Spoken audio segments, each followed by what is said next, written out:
1898 সালে স্বামী বিবেকানন্দ পরিভ্রমণে বেরিয়েছেন ভারতবর্ষ। 6 মাস হাঁটতে হাঁটতে তিনি পৌঁছলেন কাশ্মীরে, সঙ্গে ভগিনী নিবেদিতা।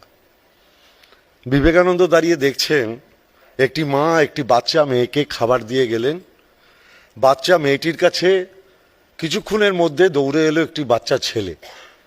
মেয়েটি তার খাবার ওই বাচ্চা ছেলেটিকে দিয়ে দিলেন।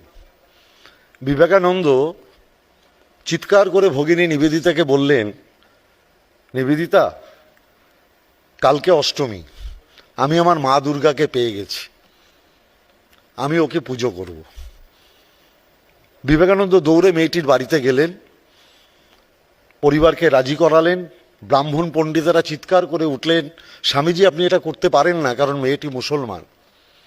বিবেকানন্দ বললেন, ওর মধ্যে আমি মাকে দেখেছি, আমি ওরই পুজো করব। পুজো করলেন যাকে, সেই মেয়েটি একটি মুসলমান পরিবারের মেয়ে। পুজোর উপকরণ যিনি সাজালেন তিনি খ্রিস্টান, ভগিনী নিবেদিতা।